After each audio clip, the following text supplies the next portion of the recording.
नमस्कार दोस्तों, अनुभव इंस्पायर्ड यूट्यूब चैनल पर आपका दिल से स्वागत है।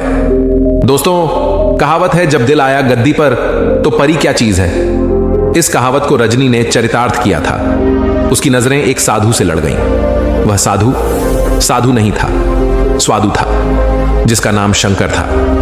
रजनी भी जवान थी, खूबसूरत थी और उसकी इसी खूबसूरती पर साधु भी रींझ गया था। साधु की झोपड़ी गांव से काफी दूर थी। इसकी झोपड़ी के करीब ही एक नदी बहती थी। रजनी हर रोज देर रात में, जब पूरा गांव नींद के आगोश में समाया होता था, चुपचाप उठकर साधु की झोपड़ी में चली जाती और कई घंटे वहां रात बिताकर लौटती थी। रजनी और साधु का यह प्रेम मिलन महीनों चलता रहा। किसी को इसकी खबर नहीं थी।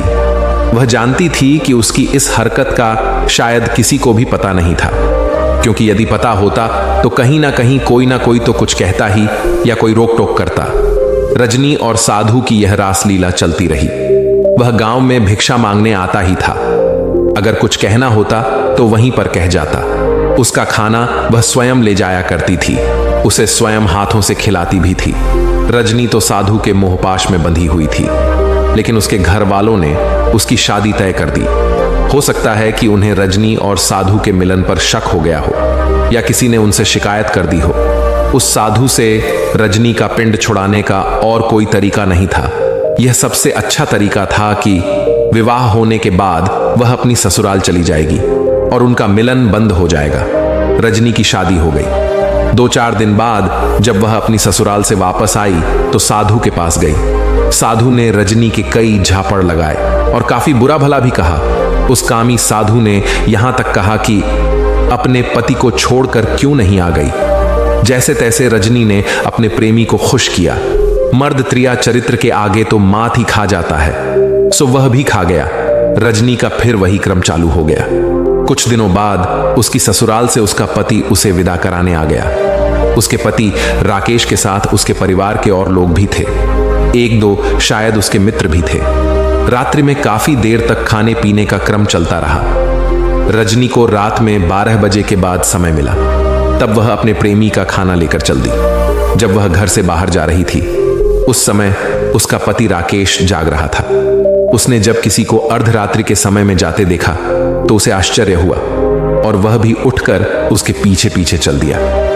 रजनी काफी तेज चाल चलती हुई उस साधु की झोपड़ी पर पहुंची। रजनी ने खाना रख दिया। तू अब तक कहां थी? मैं भूखा मर रहा हूं। तेरी राह देखते देखते मेरी आंखें भी पत्थर आ गईं। देर हो जाने की वजह से साधु रजनी को तेज स्वर में डांटने लगा। रजनी ने कहा, आज मेरी ससुराल वाले मुझे लेने आए हैं, इसी वजह से देर हो गई है। साधु ने उसके 2-3 झापड़ और रसीद की और कहा, तू तो चली जाएगी, उसके बाद मेरा क्या होगा? बोल, क्या बात है? उसने कहा, मेरे अंदर ज्वाला धधक रही है। रजनी ने कहा, तुम फिक्र क्यों कर रहे हो शंकर? मैं जल्दी ही वापस आ जाऊंगी, तुम कल मत जाना। शंकर ने कहा, परसों चली जाना, तुम्हारे बिना मैं कैसे रहूंगा? फिक्र ना करो। रजनी ने कहा, यदि संभव हुआ तो मैं कल रुक जाऊंगी और उसके बाद यदि मैं ज्यादा दिन तक ना आ पाई तो तुम वहां आ जाना।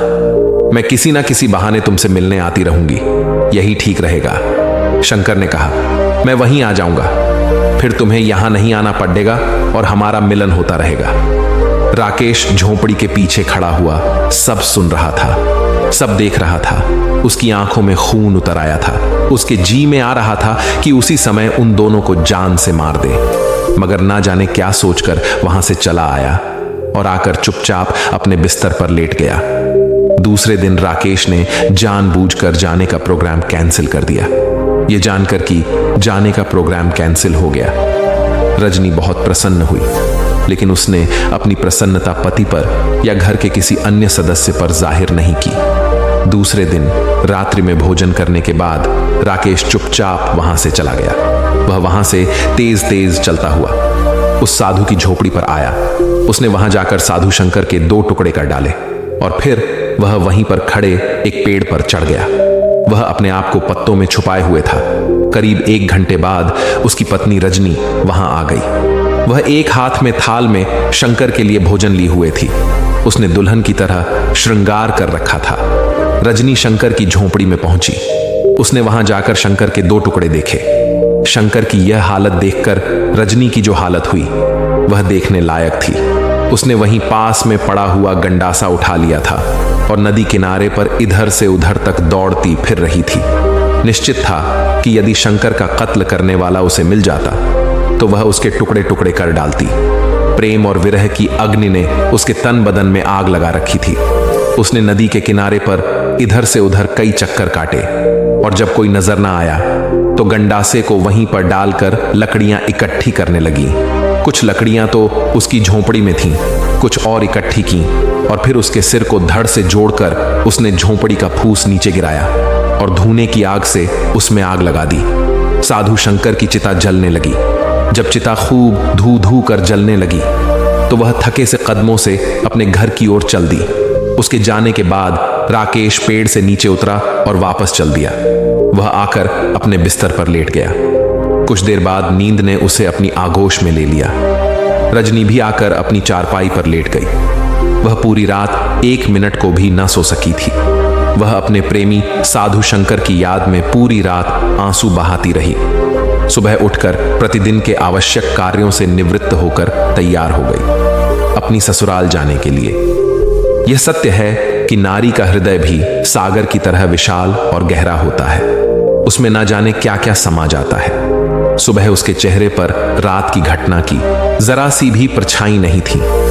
चेहरे पर किसी तरह की कोई शिकन नहीं थी।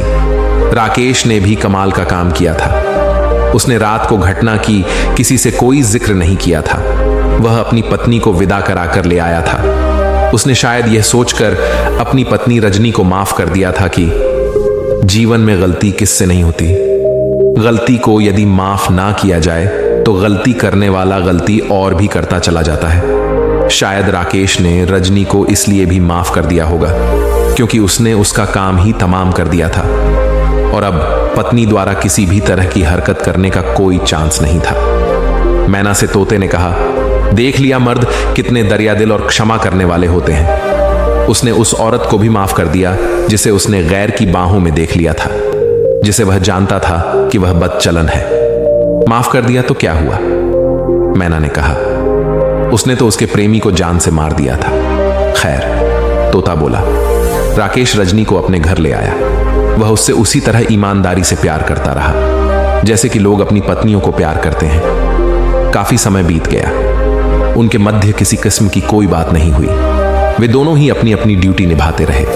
मगर एक दिन रात में राकेश और रजनी दोनों बाहर बैठे हुए थे। राकेश भोजन कर रहा था। राकेश ने रजनी को संबोधित करते हुए कहा, रजनी, जरा एक गिलास पानी ले आना। रजनी ने कहा, अंदर कैसे जाऊं, डर लगता है। उसकी बात सुनकर राकेश को हंसी आ गई। क्या बात है? रजनी ने कहा, तुम हंस क्यों रहे हो? हंसी इस बात पर आ रही है। राकेश ने कहा, तुम्हें अंदर घर में से गिलास लाते हुए डर लग रहा है और उस समय डर नहीं लग रहा था जब तुम आधी रात को साधु शंकर की लाश के लिए नदी किनारे लकड़ियां चुराती फिर रही थीं। ना जाने कैसे अचानक ये बात उसके दिल में आ गई थी और उसने कह दी, वरना वर्षों गुजर गए थे, कभी इस बात का उसने जिक्र तक नहीं किया था। और तो और उससे कभी यह भी नहीं पूछा था कि उसने कभी किसी से प्यार भी किया था या नहीं। राकेश के मुंह से इस बात को सुनते ही रजनी की आंखें मशाल की तरह जल उठी। वहीं थोड़ी दूरी पर गंडासा रखा था। उसने लपक कर उसे उठा लिया और अपनी पूरी शक्ति से राकेश पर वार कर दिया। राकेश एकदम सतर्क हो गया था। वह चारपाई से कूदकर एक तरफ खड़ा हो गया। रजनी ने इतनी जोर से गंडासे का वार किया था कि चारपाई की पाटी भी कट गई। उसने राकेश पर कई वार किए। राकेश को अपनी भूल का एहसास हुआ। वह सोच रहा था कि उसने यह सब कहकर बहुत बड़ी भूल कर दी है, मगर अब क्या हो सकता था? तीर तो कमान से निकल चुका था। उसने बार बार उससे कहा, रजनी, होश में आओ, गुस्से को थूक दो। तुम्हें परेशान करने या बेइज्जत करने का मेरा कोई इरादा नहीं था। तुम खुद सोचो कितने वर्ष हो गए, आज तक मैंने इस विषय में कोई जिक्र नहीं किया। मैं आज भी इस बारे में कुछ नहीं कहता। पता नहीं कैसे मेरे दिमाग में बात आ गई और मेरे मुंह से निकल गई। मुझे माफ कर दो। रजनी पर राकेश की बातों का कोई असर नहीं हुआ। वह वार पर वार करती रही। रजनी की आंखों में वैसा ही खून उतर आया था जैसा साधु शंकर की 2 टुकड़े हुई लाश को देखकर उतरा था। राकेश ने आज वक्त की राख में दबी चिंगारी को हवा दे डाली थी। उसी वजह से उसके हाथों में गंडासा आ गया था और वही दृश्य उपस्थित हो गया था। इसी बीच काफी समय गुजर गया। राकेश को ऐसा लगने लगा था कि रजनी उसे जिंदा नहीं छोड़ेगी। कई पलों के बाद उसने गंडासा अपनी ही गर्दन में मार लिया। उसने अपनी गर्दन को धड़ से अलग कर लिया। वह मर गई थी। राकेश अपनी भूल पर अफसोस कर रहा था। उसे बार बार अपनी गलती का एहसास हो रहा था। जो होना था वह तो हो गया था। उसका कोई इलाज तो था नहीं। एक तरह से यह कहा जा सकता था कि उसका घर बर्बाद हो गया था, जिसका जिम्मेवार वह स्वयं है। बातों ही बातों में उसकी पत्नी का अंत हो गया था। मेहरबानी यह हुई थी कि उसकी पुलिस रिपोर्ट नहीं हुई थी। यदि रिपोर्ट होती तो लाश पोस्टमार्टम के लिए जाती और पुलिस का चक्कर पड़ता। राकेश ने उसकी अर्थी तैयार करानी आरंभ कर दी। क्रियाकर्म के कुछ आवश्यक कार्य पूर्ण करने के बाद रजनी के मृत शरीर को अग्नि के हवाले कर दिया गया। देख लिया मर्दों को, तोते ने कहा, आदमी कितने दरिया दिल होते हैं। राकेश ने रजनी की भूल को उस समय माफ कर दिया था जब उसने उसे उस दशा में देखा था, जिस दशा में देखने के बाद कोई भी मर्द किसी भी हालत में उसे जिंदा नहीं छोड़ता। लेकिन उसने आज भी उसे माफ कर दिया था। लेकिन वह नहीं मानी और उसने अपनी जीवन लीला समाप्त कर ली। देख लिया मर्दों की दरिया दिली और औरतों की बेवफाई। औरत बेवफा होती है। दोस्तों, ये कहानी हमें सिखाती है कि चाहे हम आदमी हैं या औरत, दोनों को आपस में अपने पार्टनर के साथ खुलकर बात करनी चाहिए। कोई भी बात छुपानी नहीं चाहिए। और हमेशा शादी के लिए ऐसा फैसला करो, या तो शादी उससे करो जिससे आप प्यार करते हैं, या फिर जिससे शादी हो जाए तो उसी से प्यार करो। नहीं तो ऐसा ही हाल होगा जैसा इस कहानी में हुआ है। इस कहानी में हम सिर्फ औरत को बेवफा नहीं कह रहे हैं, बल्कि ये कहानी जीवन की बहुत बड़ी सीख देती है। बेवफा मर्द भी हो सकता है, इसलिए यह कहानी दोनों को ही एक बहुत बड़ी सीख देती है। नमस्कार दोस्तों, अनुभव इंस्पायर्ड यूट्यूब चैनल पर आपका दिल से स्वागत है। दोस्तों, सालों पहले गुमथा गांव में रहने वाला एक किसान काफी दुखी था। वो अपनी जीवन की छोटी छोटी परेशानियों को लेकर उदास रहता था और अपने दुख के बारे में लोगों को बताता फिरता था। एक दिन उसे किसी ने सलाह दी कि तुम गौतम बुद्ध के पास चले जाओ, वे तुम्हारी समस्याओं का कोई ना कोई हल जरूर निकल देंगे। उस व्यक्ति की बात सुनते ही दूसरे दिन वो किसान सीधे महात्मा बुद्ध के पास पहुंच गया। गौतम बुद्ध के पास पहुंचकर उन्हें प्रणाम करते हुए उसने बताया कि मैं एक किसान हूं और मैं खेती करके जीवनयापन करता हूं। मैं यहां अपनी समस्याओं का समाधान लेने के लिए आया हूं। दरअसल कई बार हमारी फसल अच्छी होती है तो कभी बिल्कुल भी नहीं होती। इससे मैं बहुत परेशान हो जाता हूं। इतना कहने के बाद किसान ने आगे कहा कि मेरी पत्नी है और वो मुझसे बेहद प्रेम करती है, पर कभी कभी वो मुझे बहुत परेशान करती है। उससे मैं तंग आ गया हूं और कभी कभी लगता है कि अगर वो मेरे जीवन में नहीं आती तो मैं कितने अच्छे से रहता। इस तरह वह अपनी सारी परेशानियां महात्मा बुद्ध को सुनाता रहा और वो उसकी बातें सुनते रहे। जब तक किसान बात कर रहा था तब तक गौतम बुद्ध एक शब्द भी नहीं बोले। वो बस ध्यान से किसान की ही बातें सुन रहे थे। परेशानी बताते हुए किसान बोलता है कि मेरा एक बच्चा भी है, वो है तो काफी अच्छा, पर कई बार मुझे परेशान करता है और मेरा कहना नहीं मानता। उसके ऐसे व्यवहार से मुझे लगता है कि वो मेरा बच्चा नहीं है। ऐसा कहते हुए किसान अपनी सारी परेशानी को बताता गया। इस तरह किसान ने अपने जीवन का सब कुछ जो उसे सताता था और दुखी करता था वो गौतम बुद्ध को बता दिया। अब किसान के पास उन्हें बताने के लिए कुछ भी नहीं बचा और उसका मन काफी हल्का हो गया। महात्मा बुद्ध से सब कुछ कहने के बाद वो उनसे अपनी परेशानियों के समाधान की उम्मीद लगाए बैठता। काफी देर तक गौतम बुद्ध के जवाब का इंतजार करने के बाद बेसब्र होकर किसान ने ऊंची आवाज में महात्मा बुद्ध से पूछा, क्या आप मेरी समस्याओं को लेकर कुछ नहीं कहेंगे? तब गौतम बुद्ध बोले, मैं तुम्हारी किसी तरह से भी मदद नहीं कर सकता। किसान ने महात्मा बुद्ध से ऐसे जवाब की उम्मीद नहीं की थी। वो उनका जवाब सुनकर हैरान हो गया। उसे अपने कानों पर भरोसा नहीं हो रहा था। उसने भगवान बुद्ध से पूछा कि ये आप क्या बोल रहे हैं? क्या आप मेरी समस्याओं का समाधान नहीं कर सकते? मैंने सुना है कि आप सभी की समस्याओं का समाधान करते हैं, तो मेरी समस्याओं का क्यों नहीं करेंगे? महात्मा बुद्ध इस बात पर किसान से कहते हैं कि आपके जीवन में जितनी कठिनाइयां हैं उतनी हर किसी के जीवन में होती है, और सबको अपनी छोटी समस्याएं भी बड़ी लगती हैं। आपके जीवन में कोई ऐसी समस्या नहीं है जो दूसरों को ना हो। हर व्यक्ति को अपने जीवन में सुख दुख का सामना करना पड़ता है। हम चाहे जितनी भी कोशिश कर लें, लेकिन हमारे जीवन में सुख और दुख दोनों आएंगे ही आएंगे। कई बार हमारे अपने हमें बेगाने लगने लगते हैं, तो कई बारी बेगाने हमें अपने लगने लगते हैं। सभी का जीवन ऐसी समस्याओं से घिरा हुआ है जिसका कोई समाधान नहीं है। अगर किसी के जीवन से एक समस्या जाती है तो दूसरी समस्या आ जाती है। ऐसे में तुम एक समस्या का आज समाधान कर लोगे तो तुम्हें कल दूसरी समस्या का सामना करना पड़ेगा। यही जीवन का एक अटल सत्य है। बुद्ध की बातें सुनकर किसान को गुस्सा आ जाता है और वो उन्हें बोलता है कि लोग आपको महात्मा कहते हैं। मैंने लोगों से यह भी सुना है कि आप सबकी परेशानी दूर करते हैं, पर मेरी समस्या का निवारण करने के बजाय आप मुझे फिजूल की बातें बता रहे हैं। मैं आपके पास बहुत उम्मीद लेकर आया था, पर अब मुझे लग रहा है कि आपके पास मेरा आना व्यर्थ हुआ।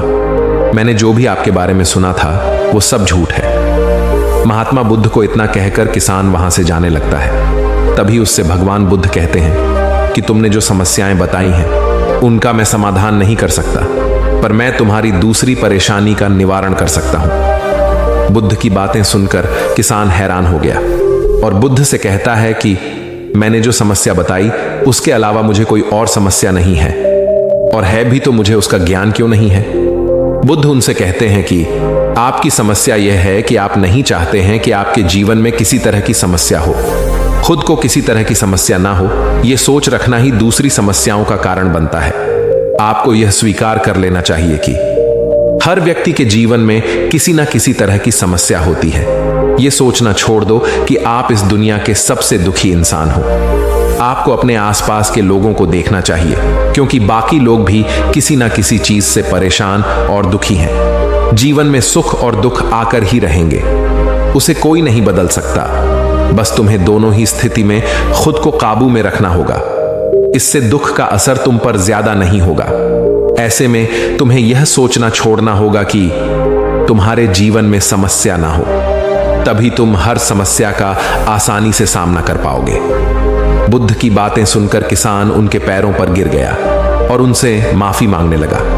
वो समझ चुका था कि महात्मा बुद्ध उससे क्या कहना चाह रहे हैं। कहानी से सीख, हमें अपनी छोटी छोटी परेशानियों के लिए किसी से शिकायत नहीं करनी चाहिए, बल्कि उन परेशानियों का खुद से सामना करना चाहिए। और बस एक ही बात को अपने जीवन में अपनाने की जरूरत है कि दुख और सुख को एक समान जानो, क्योंकि ये दोनों ही हमारी जिंदगी में आते और जाते रहते हैं। जितना जल्दी ये बात आप समझ जाते हैं, आप देखेंगे कि आपके जीवन से सारे दुख, सारी परेशानियां एकदम समाप्त हो गए हों। तो दोस्तों, आज और अभी से इन बातों को अपने जीवन में जरूर अपनाएं। दोस्तों, अब दूसरी कहानी शुरू करते हैं। राजा विक्रमादित्य ने बड़े से पेड़ पर लटके बेताल को उतारा और उसे लेकर आगे बढ़ने लगे। खुद को बचाने के लिए बेताल ने फिर से राजा को एक कहानी सुनाई। बेताल कहता है, एक बार की बात है, कनकपुर नाम का एक शहर था जिसके राजा का नाम यशोधन था। वो राजा अपनी प्रजा का खूब ख्याल रखता था। उसी शहर में एक सेठ भी था जिसकी बेटी का नाम उन्मादिनी था। वो बहुत ही सुंदर और गुणी थी। उसे जो भी देखता वो उसे देखता ही रह जाता था। जब सेठ की बेटी बड़ी हुई तो सेठ ने उसके शादी का निर्णय लिया। सेठ सबसे पहले राजा के पास अपनी बेटी की शादी का प्रस्ताव लेकर गया। सेठ ने राजा के पास जाकर कहा कि महाराज, मैं अपनी बेटी की शादी के बारे में सोच रहा हूं। वो बहुत ही सुंदर, गुणी और विद्वान है। आप यहाँ के महाराज हैं, सबसे ज्यादा साहसी, गुणी और विद्वान। आपसे अच्छा मेरी बेटी के लिए कोई नहीं हो सकता है। ऐसे में सबसे पहले मैं आपको निवेदन करना चाहता था, आप मेरी बेटी को पत्नी के रूप में अपनाएं, और अगर आपको मंजूर नहीं तो आप अस्वीकार कर दें। सेठ की बता सुनकर राजा ने उनकी बेटी को देखने और उनके लक्षणों को परखने के लिए ब्राह्मणों को भेजा। राजा की बात मानकर ब्राह्मण वहां उन्मादिनी को देखने गए। ब्राह्मण उन्मादिनी को देखकर काफी खुश हुए, लेकिन दूसरे ही पल उन्हें इस बात की चिंता भी हुई कि अगर राजा ने इतनी खूबसूरत लड़की से शादी की तो वो पूरा दिन उन्हें देखते ही रहेंगे और प्रजा पर ध्यान नहीं दे पाएंगे। इसलिए ब्राह्मणों ने फैसला किया कि वो राजा को उन्मादिनी के रूप और गुणों के बारे में कुछ नहीं बताएंगे। सारे ब्राह्मण राजा के पास पहुंचे और बोले कि राजा, वो लड़की अच्छी नहीं है, इसलिए आप उनसे शादी ना करें। ब्राह्मणों की बात सुनकर राजा को लगा कि वो लोग सच बोल रहे हैं। राजा ने उन्मादिनी से शादी करने के लिए मना कर दिया। फिर सेठ ने राजा की अनुमति से राजा के सेनापति बलधर के साथ अपनी बेटी की शादी करा दी।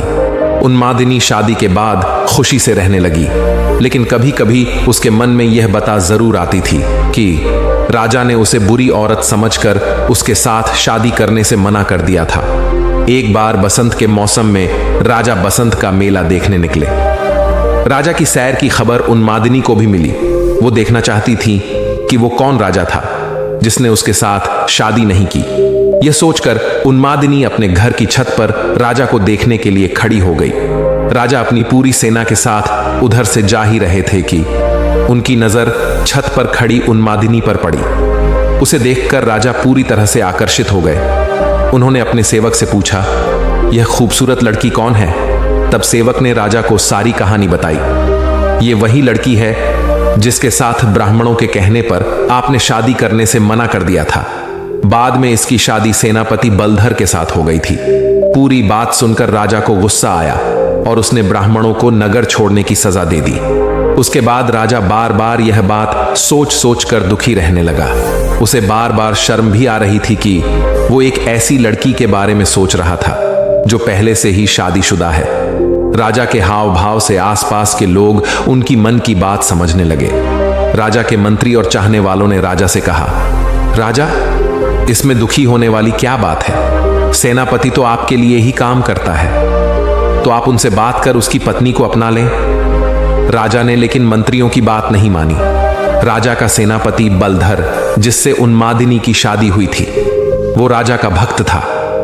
उसे जब राजा की बात पता चली तो वो राजा के पास पहुंच गया और बोला, राजा, मैं आपका दास हूं और वो आपके दास की ही पत्नी है। मैं खुद उसे आपको भेंट देता हूं। आप उसे अपना लें या फिर मैं उसे मंदिर में छोड़ देता हूं। वो देवकुल की स्त्री हो जाएगी, तो आप उसे अपना सकते हैं। राजा को सेनापति की बात सुनकर बहुत गुस्सा आया। राजा ने कहा, राजा होकर मैं ही ऐसा बुरा काम करूंगा? कभी नहीं। तुम मेरे भक्त होकर मुझे ऐसा काम करने को कह रहे हो।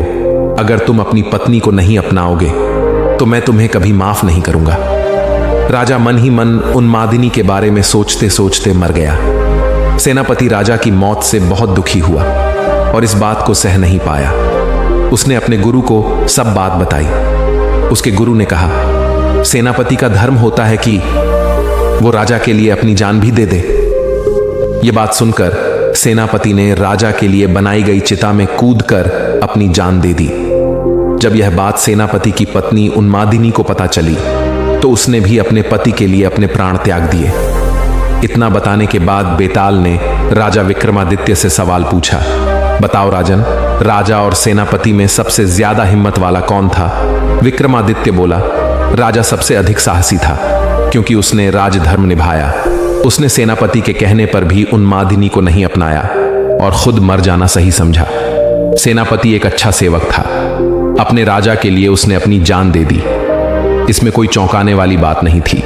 असली हिम्मत वाला तो राजा था, जिसने अपने धर्म और काम को अनदेखा नहीं किया। वो राजा था, अगर चाहता तो बहुत आसानी से उस लड़की को अपनी बना सकता था। जवाब सुनकर बेताल खुश हुआ और हर बार की तरह पेड़ पर जाकर लटक गया। कहानी से सीख, असली हिम्मत वाला इंसान वही होता है जो खुद से पहले अपने परिवार के बारे में सोचे और अपनों का ध्यान रखे और कभी भी अपनी पावर का गलत इस्तेमाल ना करें। हमेशा धर्म के मार्ग पर चलकर अच्छे कर्म करें। दोस्तों, आशा है आज की कहानी से आपको बहुत कुछ सीखने को मिला होगा। इस वीडियो को जरूर शेयर करें। ऐसी ही और ज्ञानवर्धक कहानियां सुनने के लिए हमारे चैनल को जरूर सब्सक्राइब करें। हमेशा खुश रहिए। धन्यवाद।